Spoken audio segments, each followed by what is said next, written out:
ធ្វើបានមិនអន់ទេតាយកទៅឲ្យប្អូនស្រីខ្ញុំធ្វើជារបស់លេងម៉ាអែមហ្មងយកទៅដាក់តាំងក្នុងទូត្រីក៏អេមយ៉ាងដែរតើ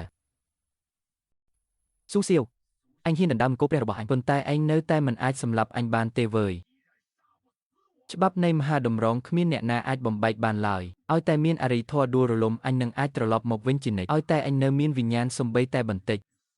គង់តែមានថ្ងៃណាមួយអញនឹងជញ្ជក់ភពរបស់ឯងឲ្យស្ងួតមិនខានដល់ពេលនោះអញនឹងឲ្យឯងបើកភ្នែកធំមើលមនុស្សជាទីស្រឡាញ់របស់ឯងคล้ายជាភេផង់នរណាថាខ្ញុំចង់បំបែកច្បាប់កំតិចកំទីរបស់ឯងនោះខ្ញុំគ្រាន់តែចង់ដូរកន្លែងធ្វើការឲ្យឯងទេតើថែមទាំងធានាការហូបចុកស្នាក់នៅទៀតផងឯងចង់ធ្វើអីកុំចូលមកចិត្តអញឲ្យសោះអាប៊ីសាចឯងជាបេសាចបេតុកខ្មៅតុក្កតាចេញមកធ្វើការដល់ម៉ោងស៊ីហើយវើយ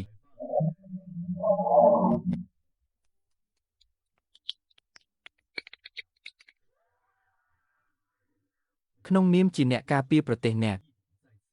ខ្ញុំសូមបង្កើតច្បាប់ថ្មីនៅទីនេះទូតសុខជាន់ខ្ពស់ឲ្យ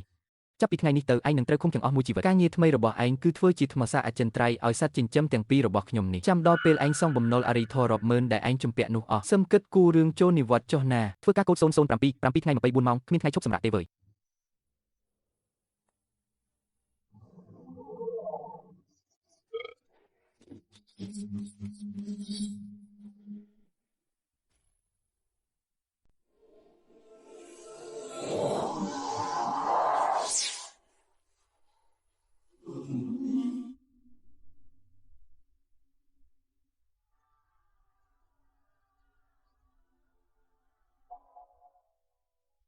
ស៊ូសៀវឯងត្រឡប់មកវិញហើយ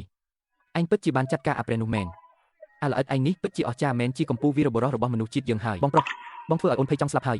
ឆាប់មកផ្ទះមកម៉ាក់បានធ្វើសាច់ជ្រូកដែលបងចូលចិត្តជាងគេផងបងទៅផ្ទះវិញហើយថែមជើងជ្រូកមួយទៀតមកបងឃ្លានចង់ដាច់ពោះហើយ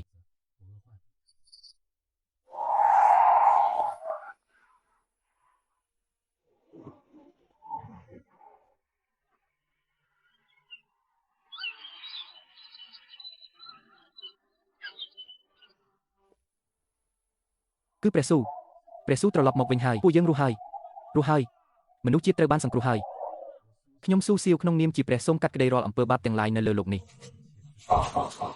នេះហើយជាអត្ថន័យនៃការប្រយុទ្ធរបស់ខ្ញុំគឺដើម្បីជីវិតដ៏សុខសាន្តនិងសាមញ្ញមួយនេះ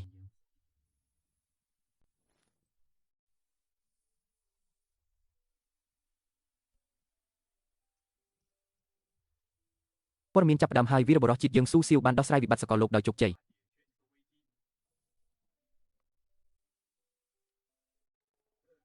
ថ្ងៃនេះសប្បាយចិត្តប៉ាគ្រាន់តែហិតក្លិនក៏បានដែរមិនផឹកទេគឺមិនផឹកមែនមកញ៉ាំបាយមកកូនញ៉ាំឲ្យច្រើនទៅសៀវមើលណេតកូនស្គុំអស់ហើយម្ហូបខាងក្រៅច្បាស់ជាមិនសូវឆ្ងាញ់ទេមែនទេសូម្បីតែបន្លែបន្តិចក៏គ្មានដែរម៉ាក់នេះគេហៅថាសាច់ហាប់តើវីតបគ្នាអស់កម្លាំងណាស់ណាម៉ាក់ជួយដួសបាយឲ្យខ្ញុំមួយចានទៀតមកបងប្រុសពេលនេះបងខ្លាចជាវីរបុរសពេញពិភពលោកទៅហើយតើបងមានគម្រោងអីបន្តទៀតចង់ទៅធ្វើជាមេដឹកនាំភពផែនដីអត់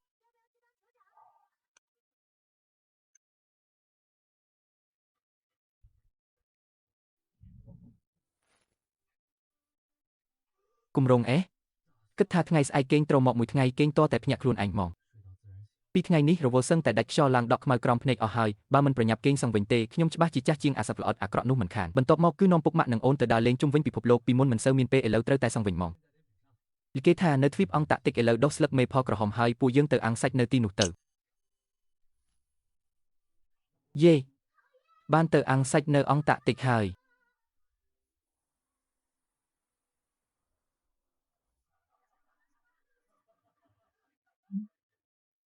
ល្អវីរបុរសក៏ត្រូវតែសម្រាប់ដែរថ្ងៃស្អែកប៉ានឹងយួរស្រាមួយ10នេះទៅគ្រួសារយើងនឹងផឹកជុំគ្នាឲ្យសប្បាយហ្មង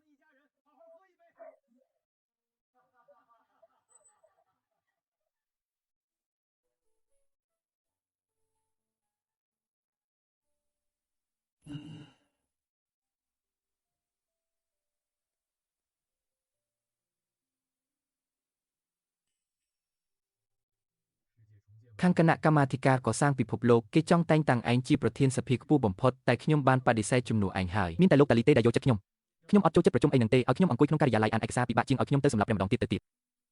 មែនហើយអាចឆ្អឹងរឹងតឹងទីដូចឯងនេះស័ក្តិសមតែនឹងជីវិតសេរីប៉ុណ្ណោះប៉ុន្តែឯងពិតជាគិតចង់រស់នៅជាមនុស្សធម្មតាអញ្ចឹងមែនហ៎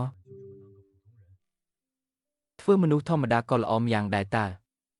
ប៉ុន្តែក៏ត្រូវរកអីធ្វើខ្លះដែរអញ្ចឹងខ្ញុំបានយកនគរព្រះនោះមកកែច្នៃបន្តិចបន្តួចហើយបើកមជ្ឈមណ្ឌលថែរក្សាសត្វចិញ្ចឹមប្លែកមួយនៅផ្នែកខាងក្រោយនៃព្រះចាក្នុងអំឡុងពេលសាកល្បងនេះមានបញ្ចុះតម្លៃមកពីណាបើពួកលោកចាប់បានបិសាចក្បាលរឹងអីអាចបញ្ជូនមកបានគ្រប់ពេលឲ្យតែមិនទាន់ងាប់ស្ទុកទេខ្ញុំអាចបង្ហាត់ពួកវាឲ្យស្ដាប់បង្គាប់បានទាំងអស់ហ្មងស្អីគេអញរត់ទៅបើកខាងសត្វចិញ្ចឹមដល់ឋានព្រះចាគឺគ្រាន់តែចង់ជួយដោះស្រាយបញ្ហាបិសាចចម្លែកឲ្យភពផ្សេងព្រមទាំងរកលុយចាយក្រៅខ្លះផងនឹងណាទុកទិញតែគួចឲ្យប្អូនស្រីខ្ញុំតើមេតុកខ្មៅនិងតុកតាពេលនេះជាអ្នកគ្រប់គ្រងហាងដ៏ចំណានសមត្ថភាពមិនធម្មតាទេណា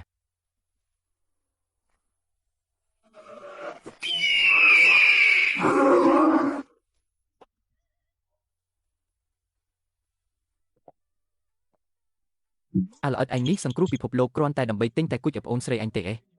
មជ្ឈមណ្ឌលសត្វចិញ្ចឹមឯងនេះលុយមិនធម្មតាទេវើយចុះបើមិនអញ្ចឹងកុំប្រាប់ណាថាដើម្បីការពារសន្តិភាពចាប់វាលនោះអញ្ចឹងហត់ស្លាប់ហើយ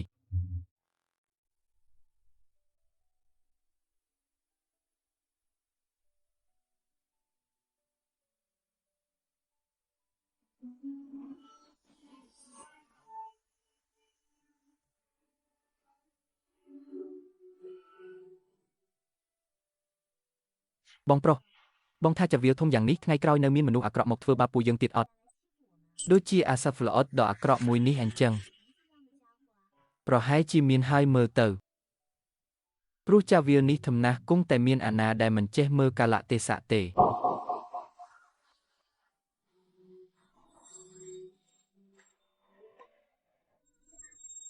ប៉ុន្តែកុំបារម្ភអីពិភពលោកមួយនេះពេលនេះបងជាអ្នកការពារហើយបើអាណាហ៊ានមកបងនឹងធ្វើឲ្យវាមានវាសនាដូចអាសត្វល្អិតនេះអញ្ចឹងគឺឲ្យវាធ្វើជាធម្មសាអស់មួយជីវិតនៅក្នុងមជ្ឈមណ្ឌលសត្វចិញ្ចឹមនេះហ្មង